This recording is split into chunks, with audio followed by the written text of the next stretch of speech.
I want to go back to something you were talking about with women being more susceptible to CRT and stuff, and I'm wondering if that's due perhaps to, the trope of women being more socially inclined and men being more like physically inclined or goal oriented. If you know what I mean? Yeah, more achievement or I think it's personality traits. I mean, I think this whole concept of what's toxic masculinity is something that is sprung out of so CRT is just one branch of critical theory. So there's the critical gender theory, critical race theory, critical class theory, all of these things. So it is one big Marxist lie at the end of the day.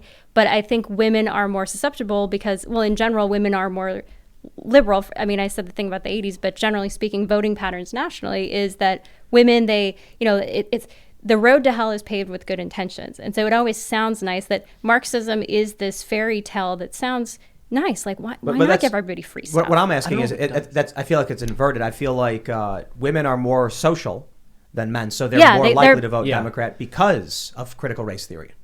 So if you look at Instagram, for instance, the women are substantially more likely to get depressed over likes and posting images than men do. Because there's a social interaction of being accepted and being cheered on by your peers. So I'm not a psychologist or an evolutionary psychologist or biologist or anything like that. So I don't know exactly if that's true. Just something that I've read. So I'm wondering, when I look at the poll from Vox that showed around 70% of millennial women are Democrats, is this because of social behaviors that men are less likely to be influenced by? Does that result in them picking up CRT? That's interesting. I mean, I think there is the groupthink and the virtue signaling and the rewards. So if you come out and you say, I'm a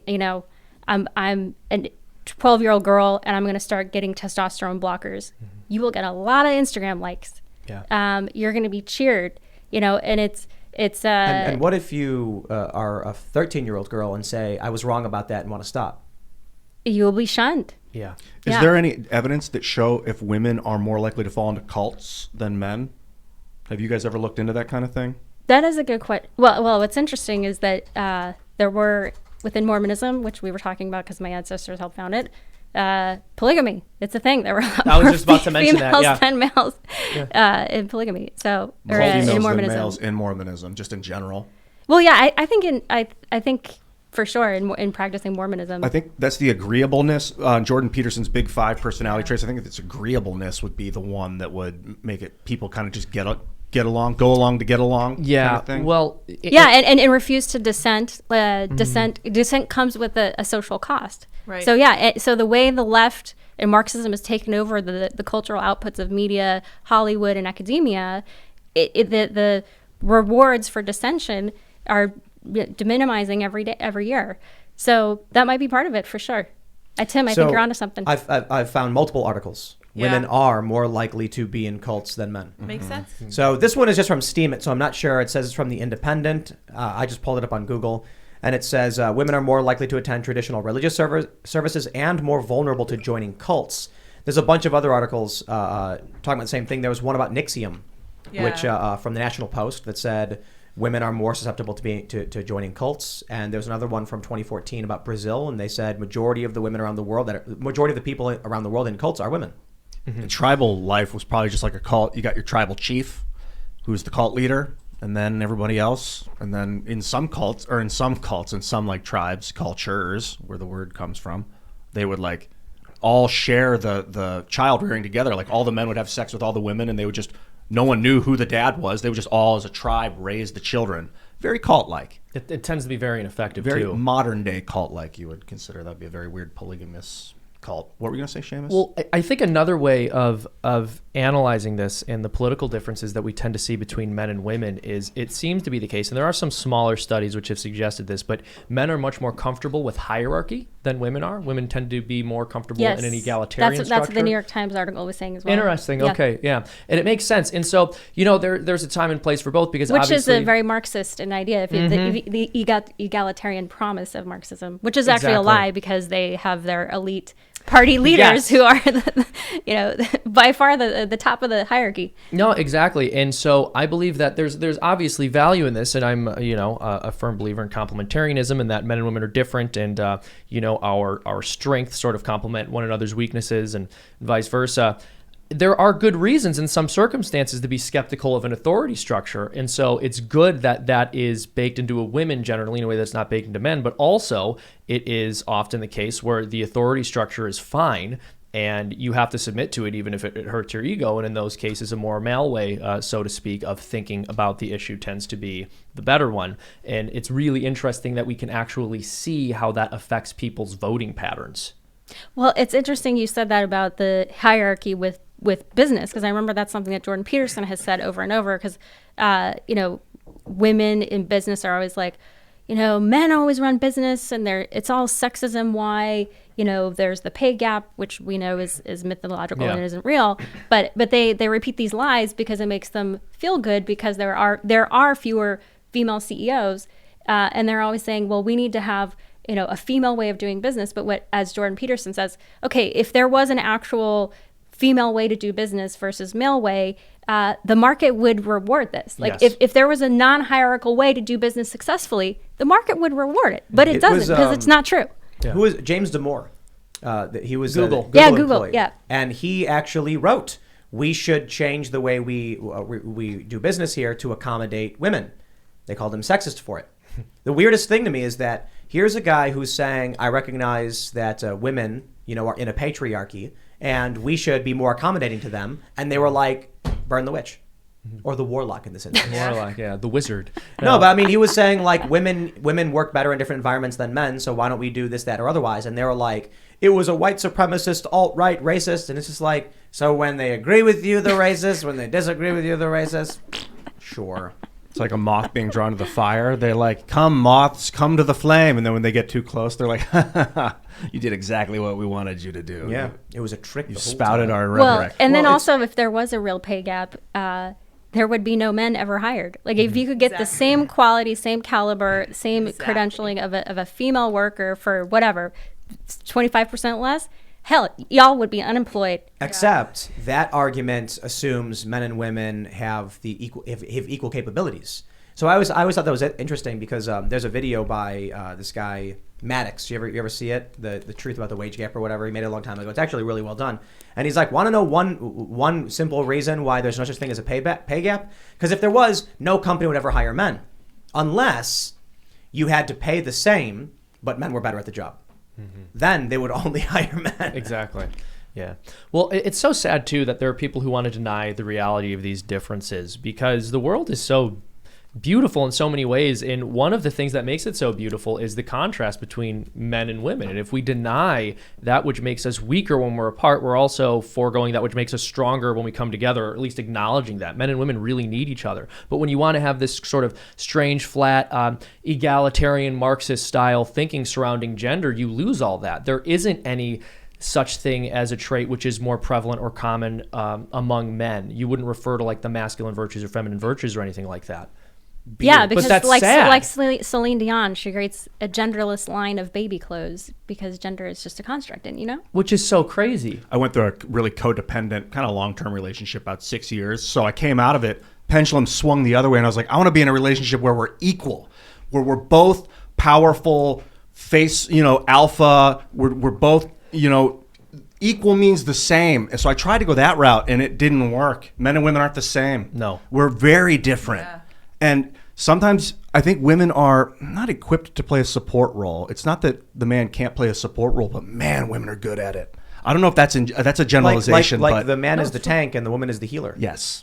Well, and it's also, again, this D&D is fans will all very shout out to WoW. This is all very biblical, so it's going to be very offensive to people. But yeah, there's just a natural law structure to things where women do look to men for leadership, and women are miserable when they're with men who won't step up and take that role. They don't enjoy that. They don't sounding like Jordan Peterson. I know. It's like it's unbelievable. Here's the thing that people don't understand about men and women. They look for men to be leaders.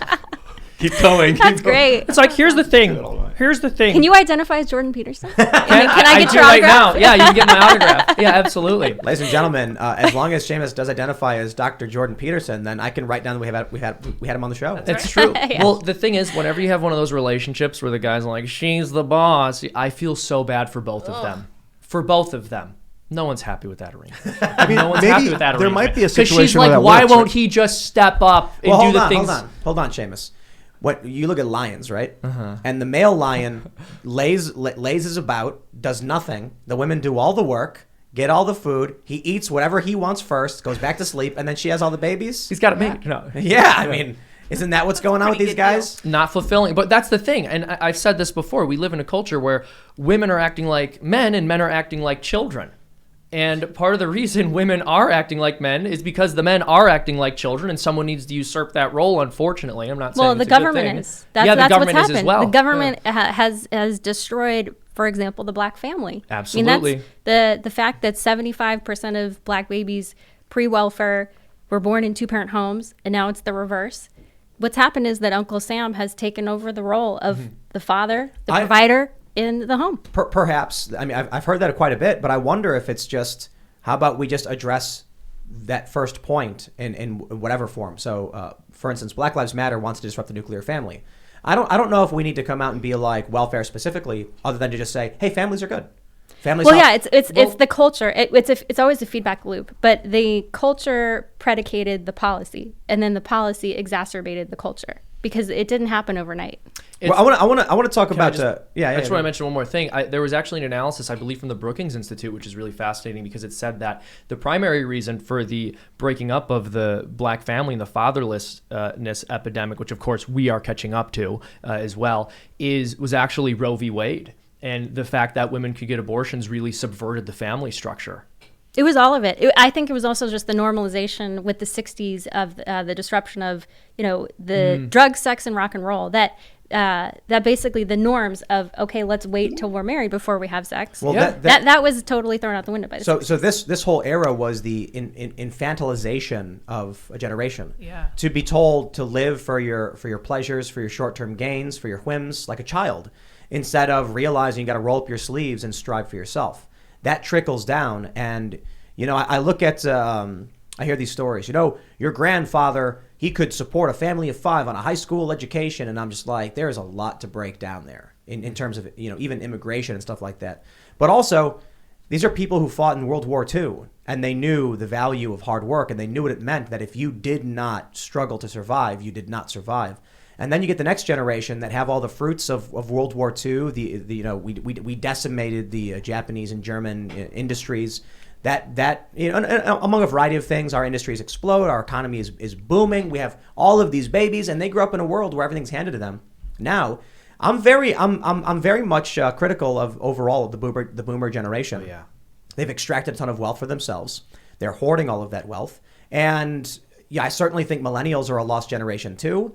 But I think it starts with this, and I think it's very simply, you can call it Strauss-Howe generational theory. You could call it strong men make good times make weak men make hard times, etc. And we're in that hard time phase. So the way I view the boomer generation, some of Gen X and millennials as their children. They are childlike generations. They don't understand the real world. And by real world, I mean take a human being, take away all of their clothing and everything they own and put them in the middle of the woods. Welcome to reality, because that's what life was like. But we've created this bubble of security and safety and industry and technology, and we're all born into it. Imagine starting a video game like you're playing, Zelda, but you have every weapon and every item. You wouldn't understand what you're earning in the video game. Imagine if you're playing an RPG and your character starts completely invincible with all of this power and money. You'd be like, what am I doing here? Exactly. Why am I playing this game? It makes the game hard to learn when you have all the abilities when you start. Well, and that's boring. Tim, I 10,000% everything you just said, I completely agree with. I mean, like the word teenager didn't exist really. Like the concept of a teenager, a teen. I'm a teen, a preteen, or whatever. Like that didn't really happen, I don't think, until the 50s. Like, is the word teenager in the Bible? No. Is it in the Odyssey? No. Like, it's a concept. It is a wealthy, post-industrialized, rich country, spoiled, who's living off the backs of the greatest generation. You want to get real offensive to everybody?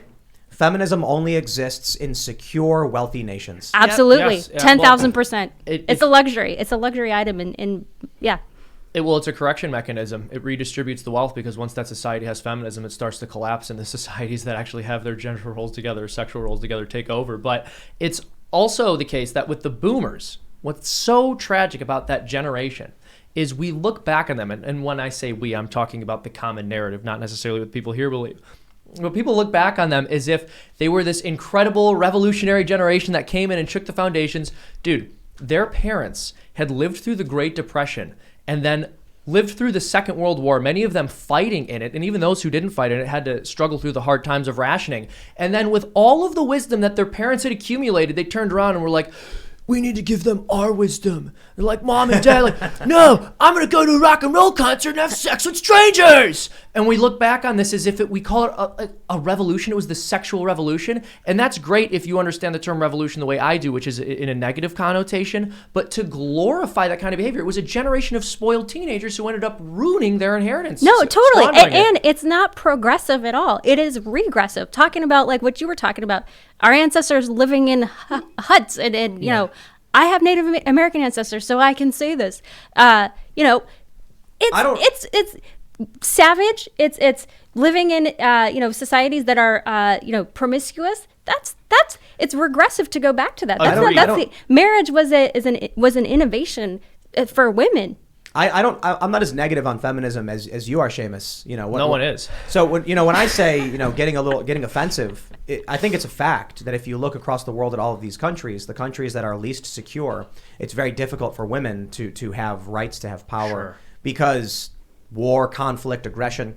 But I think we need a healthy balance. I certainly think there's been instances of, you know, men controlling too much and women being less involved. But now we're going the other way, where our society is becoming overtly feminine. Mm-hmm. I think there needs to be a happy medium of a matriarch and a patriarchal kind of approach to things, like a mother and a father. There's a meme where someone's like, he's standing on a cliff and he says, a company board should have a man and a woman. And everyone's like, yay. And then he goes, a child should have a mother and a father. And they're like, boo. But I'm like, no, I think that it scales. And there is a benefit to a masculine and a feminine view. And if it skews too much in one direction, you get, you know, authoritarianism in different ways. Yeah, I would say, and this is part of why I still disregard feminism, even though I absolutely agree that in many parts of the world, women are treated like dirt, and also throughout history, men have not always treated women well, obviously. Humans are a fallen species. But in those systems, it's not that you have a patriarchy, it's that you have an extremely disordered patriarchy, where the men are effeminate, they're not virtuous, they don't stand up for their women and protect them, they treat them poorly, because their conception of the relationship between men and women is women need to give, and I need to take, whereas the way men are supposed to operate is as giving, and women are to operate essentially as receptive based on any kind of natural law vision of the world. Thanks for checking out this segment from the Timcast IRL podcast. If you want to watch live, you can check out this channel Monday through Friday at 8 p.m. And don't forget to smash that like button, subscribe to this channel, and if you want more unfiltered and uncensored content with all of these guests, go to timcast.com and become a member. All of these guests you know and love in exclusive segments on our website, where we are unrestricted in what we talk about, so you'll definitely not want to miss it. Thanks for hanging out. We'll see you all next time.